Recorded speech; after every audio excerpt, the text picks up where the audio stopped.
झारखंड के मुख्यमंत्री हेमंत सोरेन बाघमारा के तिलमोचो ब्रिज से दुमका जाने के लिए गुजरे। सीएम सड़क मार्ग से दुमका जा रहे हैं। उनकी अगवानी के लिए धनबाद उपायुक्त के साथ एसएसपी धनबाद के अलावा तमाम बड़े अधिकारी भी मौजूद रहे।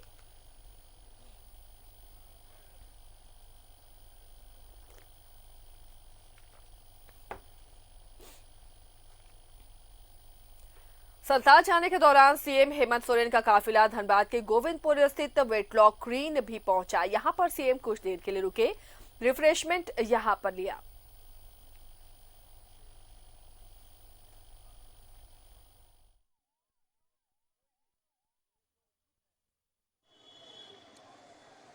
मुख्यमंत्री हेमंत सोरेन का काफिला अब धनबाद से गुजर रहा है। सीधे आप देख सकते हैं कि अभी अभी जो स्कॉट की गाड़ी है वो यहाँ से क्रॉस की है। अब थोड़ी ही देर में सीएम का जो काफिला है वो अब यहाँ से गुजरने वाला है। और आपको बता दें कि लगातार सीएम ने जिस तरह से 1 साल तक का जो काम किया है वह जो है इसका जो मुजाहरा है वो जो आने वाले वक्त में देखने को मिलेगा। लेकिन इससे पहले सीएम का जो कार्यक्रम है उसके बारे में आपको बता दें कि मुख्यमंत्री हेमंत सोरेन जो हैं वो आज दुमका पहुंच रहे हैं। उसके बाद कल वो तारापीठ में पूजा अर्चना करेंगे। पूरे परिवार के साथ पूजा अर्चना करने का कार्यक्रम है। इससे पहले मुख्यमंत्री के पिता जो हैं हेमंत सोरेन के पिता जो हैं वो गुरुजी यहाँ से धनबाद से क्रॉस कर चुके हैं और उन्होंने भी धनबाद के बरवड्डा में थोड़ी देर के लिए विश्राम किया था और उसके बाद वो यहाँ से दुमका के लिए रवाना हो गए। उनकी पत्नी भी थोड़ी देर पहले ही रवाना हुई है।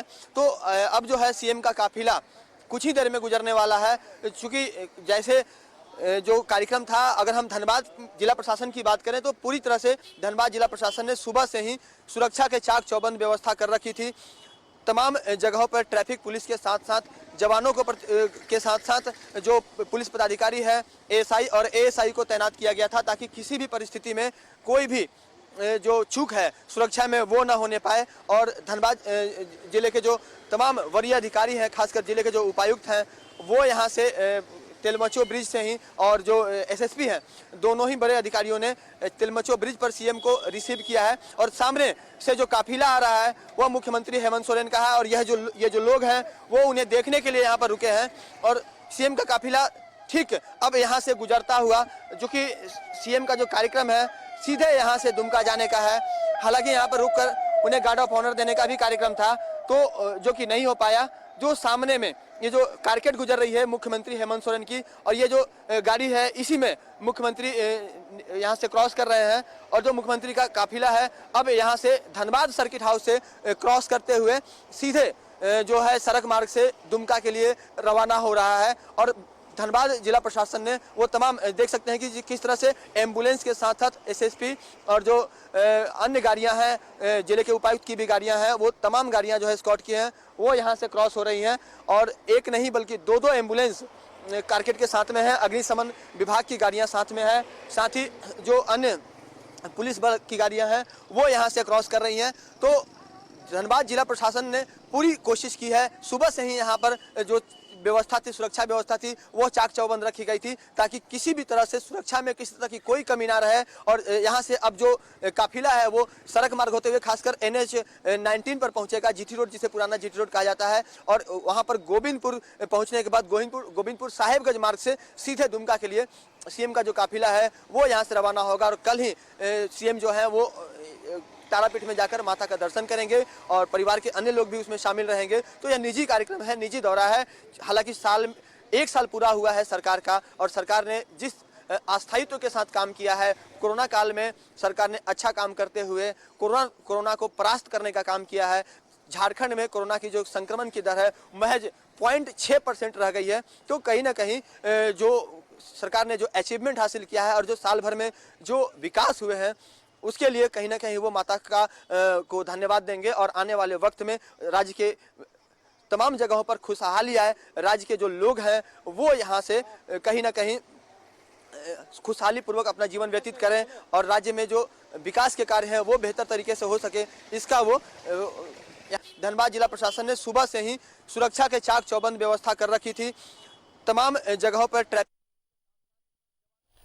अपने निजी कार्यक्रम के लिए दुमका जाने के दौरान जेएमएम सुप्रीमो शिबू सोरेन ने धनबाद में कार्यकर्ताओं से मुलाकात की और दिशा निर्देश दिए। इस दौरान उन्होंने न्यूज 11 भारत से कहा कि वो जब भी दुमका जाते हैं पुराने कार्यकर्ता और सहयोगियों से जरूर मिलते हैं।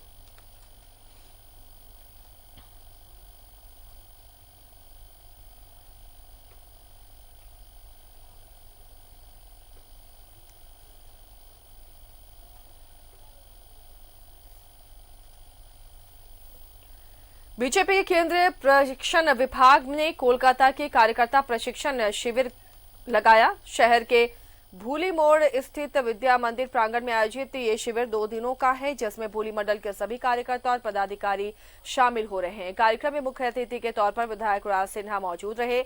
शिविर का मकसद नए कार्यकर्ताओं को पार्टी के विचारधारा और बीजेपी के रीति रिवाज से अवगत कराना है। पुराने कार्यकर्ताओं में उत्साह का संचार करना भी मकसद है। शिविर के समापन के बाद कार्यकर्ताओं और पदाधिकारियों को कई तरह के टास्क दिए गए और इसमें कार्यकर्ताओं को हम हमारी जो रीति नीति, जो पंचनिष्ठाएं हैं, हमारे सिद्धांत हैं, हमारे मुख्य विचारधाराएं क्या हैं, उन सब के विषय बताएंगे। इनके आचार विचार कैसे हों, कैसे आने वाले जो चुनौती हमारे समक्ष हैं, हमारे केंद्र सरकार की जो उपलब्धियां हैं, राज्य सरकार में पिछली सरकार में जो काम हुए और यह 1 साल में सरकार बिल्कुल फेल्योर है, तो इन सारे विषयों पे हम चर्चा करेंगे, कार्यकर्ताओं को अपने बताएंगे। और जो भी नए जुड़े कार्यकर्ता हैं, हमारे विचारधारा, हमारी पंचनिष्ठाएं, उन सब।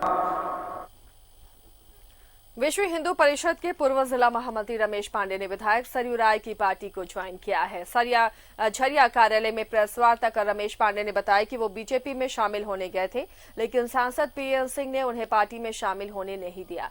उन्होंने कहा कि सरयू राय की पार्टी में शामिल होकर अब वो भी बागी बन गए हैं। बढ़े और किसी भी ऐसा नहीं कि भाजपा में या कांग्रेस में किसी भी बड़े पार्टी के लेवल पर जाकर हम काम करें। हम सरयू राय जी के मार्गदर्शन पर काम करेंगे और उनके दिशा निर्देश पर आगे बढ़ना चाहते हैं। चले जाइएगा, जहां सरयू राय जी जाएंगे वहां हम सब उनके साथ जाएंगे।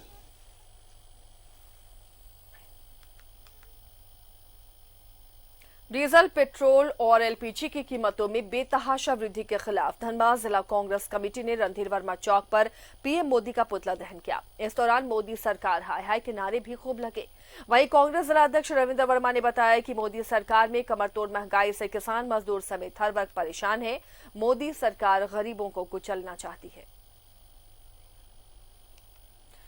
और चलिए अब बात करते हैं पीएम आवास योजना की। धनबाद के गोविंदपुर प्रखंड में पंचायत सेवक और मुखिया पति के साथ मारपीट के मामले में 15 नामजद और अन्य अज्ञात लोगों के खिलाफ प्राथमिकी दर्ज कर ली गई है। मारपीट करने वाले लोग सरकारी योजना के लाभुक हैं, लेकिन सरकारी नुमाइंदों के साथ ही ऐसा कर बैठे।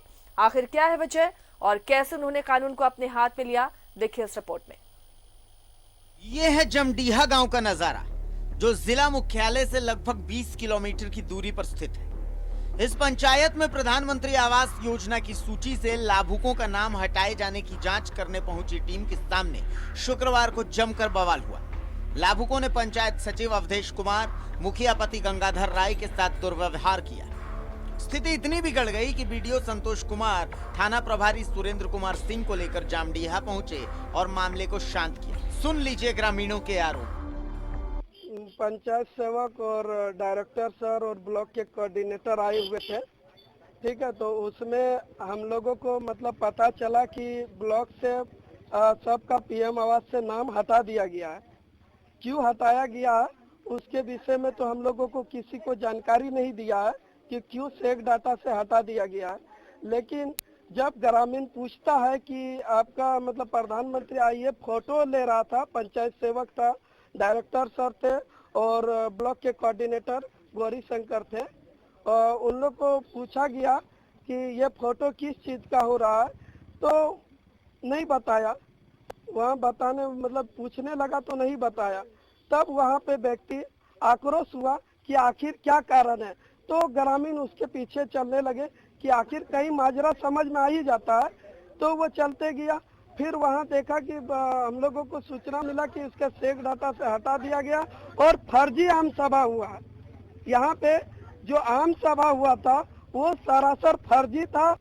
कि कुछ लोग जिला से और प्रखंड से लोग आए थे ग्राम सभा का ये फर्जी का जो आवास का जो कटिंग किया है उसी का फोटो ले रहा था। अब फोटो ले रहने के कारण में ही लोग जुम्मा का दिन था, लोग के बीच में आए गए और लोग को कोई पता नहीं था कि क्या हो रहा है, पूछने से भी कुछ बताया नहीं उन लोग, और फटाफट फोटो करते हुए जा रहा था। इसी क्रम में जब हमारा वहाँ जब पहुँचा हुआ तो हम जैसे ही घर से बाहर निकले तब तक देखते हैं तो कुछ आदमी वहाँ क्या कहते हैं धक्का मुक्की का काम हो रहा था। हालांकि मौके पर डिप्टी कलेक्टर सह प्रशिक्षु वीडियो डॉक्टर विक्रम आनंद द्वारा काफी समझाने बुझाने की कोशिश की गई। ग्रामीणों ने देखते ही देखते सभी को बंधक बना लिया। मामला बिगड़ता देख प्रशिक्षु वीडियो और प्रखंड कोऑर्डिनेटर ने घटना की जानकारी गोविंदपुर वीडियो संतोष कुमार को दी। वीडियो गोविंदपुर थाना प्रभारी को लेकर तत्काल गांव पहुंचे और स्थिति को संभाला, तब जाकर लोगों का गुस्सा शांत हुआ। पंचायत जमडीहा पंचायत वहाँ गए थे, तो वहाँ पे जांच के दौरान हम जो भी जांच कर रहे थे वो उस दौरान जो हमारे पंचायत सचिव हैं और मुखिया के जो पति हैं उनके साथ दुर्व्यवहार हुआ था और काफ़ी भीड़ इकट्ठा हुई थी। उसके बाद सब लोगों को समझाया गया। पंचायत सेवक और उनके साथ एक और पदाधिकारी लोग इंदिरा आवास के जांच के संबंध में गए, तो उसी समय जो है सो पंचायत सेवक के साथ और पूर्व मुखिया के साथ जो है सो मिल करके वर्तमान मुखिया सब दुर्व्यवहार किया गया है और इस संबंध में लोग के द्वारा दी जा रही है। जिस तरह से गांव में सरकारी पदाधिकारी और मुखिया पति के साथ मारपीट की घटना को अंजाम दिया गया, आने वाले वक्त में किसी भी सरकारी योजना का लाभ देने वाले पदाधिकारियों को इस गांव में जाने से संकोच जरूर होगा। जिस तरह से पंचायत चुनाव की तिथि नजदीक आ रही, ग्रामीण क्षेत्र में संभवतः मुखिया प्रत्याशियों के द्वारा इस तरह के कार्यों को हवा देने का काम शुरू किया जा रहा है। अगर जल्द ही इस पर काबू नहीं पाया गया तो आने वाले वक्त में अन्य पंचायतों में भी ऐसी घटनाएं देखने को मिलेंगी, इससे इनकार नहीं किया जा सकता है। धनबाद से न्यूज़ 11 भारत के लिए राजकुमार जायसवाल की रिपोर्ट। बढ़ते हैं आगे। निरसा की कुमारधुबी ओपी में पदस्थापित एएसआई संजय शर्मा पर दबंगई का आरोप लगाते हुए लोगों ने नारेबाजी की है। आरोप है कि संजय शर्मा हमेशा ऑटो चालकों के साथ बदसलूकी करते हैं और झूठे मामले में फंसाकर जेल भेजने की धमकी देते हैं। इसे लेकर ग्रामीणों ने एसएसपी विधायक को भी पत्र लिखा है।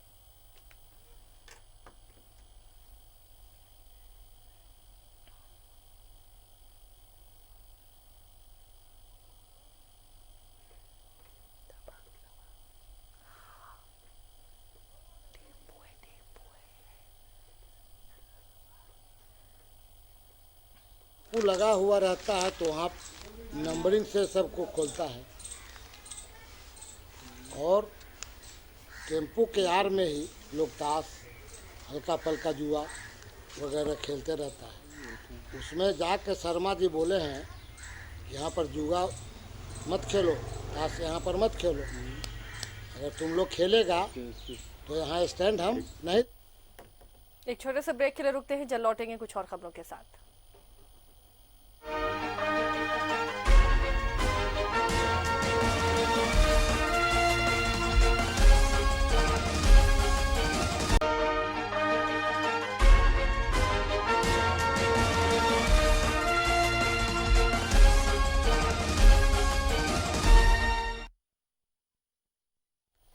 ब्रेक के बाद बढ़ते हैं आगे। 2021 में कोरोना वैक्सीनेशन अभियान शुरू होने की संभावना को लेकर धनबाद जिला प्रशासन ने कमर कस ली है। कोरोना वैक्सीनेशन को लेकर सर्किट हाउस में कोविड-19 वार रूम की तरह ही एक कंट्रोल रूम स्थापित करने का निर्णय लिया गया। इसके लिए जिले में वैक्सीन लगाने वालों की सूची तैयार कर उन्हें प्रशिक्षण देने का निर्णय लिया गया। वैक्सीनेशन के लिए चिन्हित पीएमसीएच और सदर अस्पताल में सभी बुनियादी समस्याओं को दुरुस्त रखने, रेफ्रिजरेशन, लॉजिस्टिक की फुल प्रूफ व्यवस्था करने का निर्देश दिया गया। उपायुक्त ने बताया कि वैक्सीनेशन को लेकर 2 बार टास्क फोर्स की बैठक की गई और इसे लेकर बची हुई कमियों को ठीक कर लिया जाएगा। जरूरत पड़ने पर बाघमारा और निरसा में भी वैक्सीनेशन सेंटर खोले जाएंगे। सरकार के बहुत सारे डायरेक्शन आए हैं, उसके आलोक में हम लोगों ने अब तक 2 बार डिस्ट्रिक्ट टास्क फोर्स की बैठक की है और जो कहीं छोटी मोटी कमियां थीं कोल्ड चेन को लेकर, कहीं गैप एनालिसिस हम लोगों ने किए और थोड़े बहुत इंफ्रास्ट्रक्चर के इलेक्ट्रिसिटी वगैरह के गैप्स थे, उसको फुलफिल किया गया है। कोल्ड चेन सेंटर हर तरीके से तैयार रहे।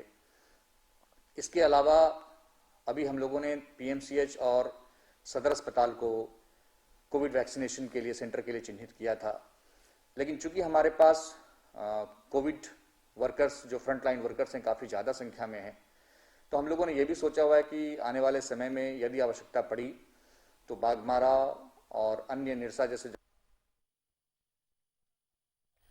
केंदुआ साइबर क्राइम से जुड़े मामले को लेकर दिल्ली पुलिस धनबाद पहुंची और गोंदूदी ओपी पुलिस के सहयोग से इस मामले में नामजद साइबर क्राइम के आरोपी शिव कुमार दास को गिरफ्तार कर अपने साथ दिल्ली ले गई। आरोपी फोन पर ओटीपी नंबर मांगकर अकाउंट से पैसे ट्रांसफर किया करता था। इस मामले में 2 आरोपी पहले ही जेल जा चुके हैं। अब तीसरा आरोपी भी गिरफ्तार हो गया। इनके खिलाफ दिल्ली साइबर क्राइम सेल में मामला दर्ज है, जिसमें पहले भी 2 अपराधी पकड़े गए हैं, निर्मल और मोहम्मद हुसैन, जिसमें इनके वारंट हो रखे थे, फरार चल रहे थे। ये इनका नाम है शिव कुमार दास। तो आज ये लोकल पुलिस की मदद से पकड़े गए हैं। सर ये मतलब किस थाने में मामले दर्ज थे? ये दिल्ली में स्पेशल सेल है, साइबर क्राइम सेल, वहाँ पर ये मामला दर्ज है।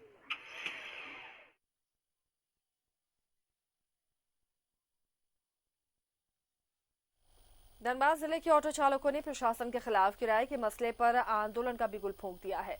ऑटो चालकों का कहना है कि प्रशासन द्वारा न्यूनतम भाड़ा की जारी सूचना 6 रुपए को वो नहीं मानेंगे। वो लोग न्यूनतम भाड़ा 10 रुपए रखेंगे। अगर प्रशासन इनकी इस मांग का समर्थन नहीं करता है तो ये लोग सोमवार से ऑटो हड़ताल की घोषणा करेंगे। इसके पीछे उन्होंने डीजल और पेट्रोल की बढ़ती कीमतों को जिम्मेदार ठहराया है।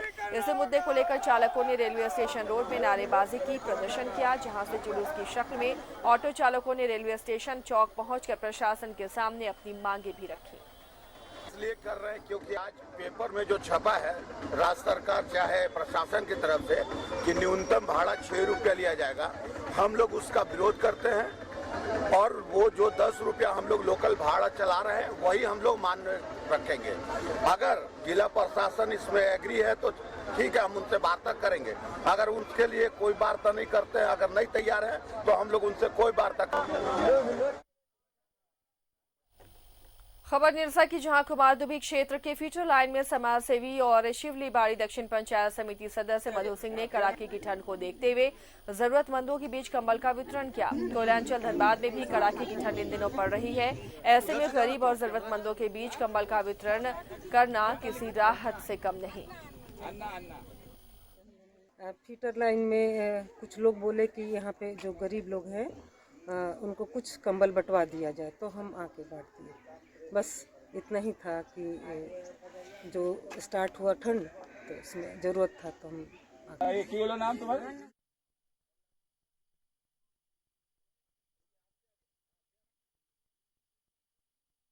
निरसा के कुमारदुबी शिवली बाड़ी स्थित पुराना चेक पोस्ट के पास एमसीसी फाइट बैक की तरफ से 1 दिवसीय बैडमिंटन टूर्नामेंट का आयोजन किया गया, जिसमें कुल 24 टीमों ने हिस्सा लिया। देर रात चले इस टूर्नामेंट का खिताब इमरान खान और आफरीदी की जोड़ी ने जीता। लोग हैं उनसे गुजारिश है कि वो आने वाले मेहमान को। धनबाद जिले के धैया इलाके में एक निजी होटल में जिले के पोषण सखी का 1 दिवसीय कार्यक्रम आयोजित किया गया। इस कार्यक्रम में संघ के प्रदेश स्तर के नेता समेत झरिया विधायक पूर्णिमा सिंह भी पहुंची। संघ के सचिव अंजनी कुमार ने कहा कि 10 सूत्री मांगों को लेकर ये कार्यक्रम आयोजित किया गया है। इन मांगों में स्थायीकरण, बीमा और मानदेय भी शामिल है। निवेदन भी करूंगा जी को सभी हार्दिक बधाई कर रहे हैं। जो है संघ ने यहाँ पर जो है 10 सूत्री मांगों को रखा है, लेकिन सबसे महत्वपूर्ण इसमें जो मांग है उसमें आपके मानदेय को लेकर है और बीमा लाभ को लेकर है। जो इनके साथ काम कर रही आंगनबाड़ी में जो सेविकाएं हैं, सहियाएं हैं, उनको बीमा लाभ मिलता है, लेकिन पोषण सखियों को नहीं मिलता है। और काम में ऐसी कोई कमी नहीं है, लगभग बराबर ही काम हो रहा है सबका। तो ये जो एक काम में बराबरी नहीं चल रही है, चाह रहे हैं कि इनको भी वो लाभ मिले हुई है। और आज मानदेय 3,000 रुपये दिया जा रहा है, मतलब सोचने से भी लगता है कि आज कोई मजदूर का भी इतना रेट नहीं होगा, जबकि ये सारी पोषण सखी बहनें दिन रात एक करते हुए कोरोना काल में भी काम किया है, घर घर जाकर टीका देने का काम किया है, कुपोषित बच्चों को हॉस्पिटल तक पहुंचाने का कार्य किया।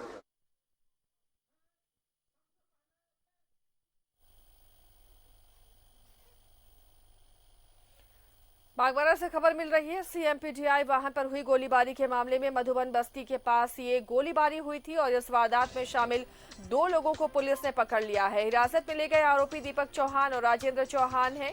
कतरास में हुए आकाश किनारी गोलीकांड में भी अभियुक्त है दीपक चौहान। सीएमपीडीआई की गाड़ी में फायरिंग की गई थी और इस मामले में पुलिस ने 2 आरोपियों को पकड़ा है। एक दीपक चौहान जो इससे पहले भी एक वारदात में वांछित था। आकाश किनारी गोलीकांड में पुलिस इसकी तलाश कर रही थी। अब इनसे पूछताछ के बाद कई और अहम जानकारियां मिलेंगी।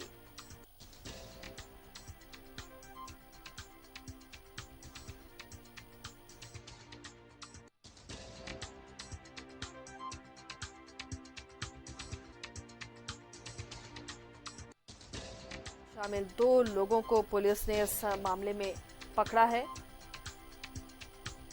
दीपक चौहान और राजेंद्र चौहान इनके नाम है। फिलहाल पुलिस पूछताछ करेगी तो कई और अहम जानकारियां मिलेंगी। अशोक जुड़ चुके हैं इस मामले में अपडेट के साथ। अशोक, 2 आरोपी पकड़े गए हैं। सीएमपीडीआई के वाहन पर गोलीबारी हुई थी, क्या इन्होंने इसमें अपनी संलिप्तता स्वीकार की है? क्या पूरी जानकारी मिल रही है? शाम की ये घटना है, सीएमपीडीआई के वाहन पे गोलीबारी हुई थी और उनके 2 कर्मी को गोली लगी है, जिनका इलाज स्थानीय पीएमसीएच में चल रहा है, जिसको लेकर रात से ही लगातार सघन छापेमारी जारी थी और आज कहा जाए तो देर शाम पुलिस को सफलता मिली है। बागमारा डीएसपी की माने तो इस घटना के पीछे 3 और अपराधी हैं और जिनका इस कांड में हाथ है। तो ये जाहिर तौर पर ये अब तक ये क्लियर हो चुका है कि ये लोग भी पूरी तरह दोषी हैं। और एक आकाश किनारी कांड जो कई महीने पहले यहाँ पे घटित हुई थी, उसमें भी एक जो अपराधी गिरफ्तार हुए हैं उनकी संलिप्तता पहले से भी थी। तो कुल मिलाकर कहा जाए तो एक आपराधिक संगठन जो बागमारा में सक्रिय हो चुका है, जो कहीं न कहीं पहले से ही वर्चस्व को लेकर या रंगदारी मांगने को लेकर सक्रिय दिखे हैं, वही उसी तरह के लोगों का इसमें भी इस कांड में भी हाथ दिख रहा है। और हालांकि डीएसपी मैडम है, उनका ये दावा है कि आने वाले चंद घंटों में 3 और अपराधी जो इसमें संलिप्त है उन्हें भी गिरफ्तार कर लिया जाएगा। जी, शुक्रिया इस तमाम जानकारी के लिए अशोक आपका। तो फिलहाल अब जितने लोग और शामिल हैं उन्हें भी गिरफ्तार करने के लिए पुलिस अभियान आगे चलाएगी।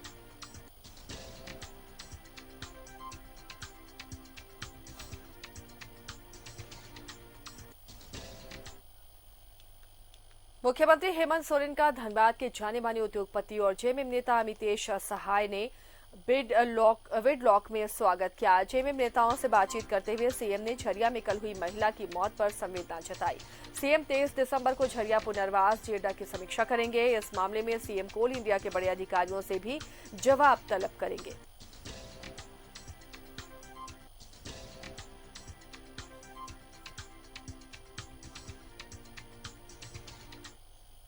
इसके साथ ही इस बुलेटिन में फिलहाल इतना ही। खबरों के लिए बने रहे न्यूज़ 11 भारत के साथ।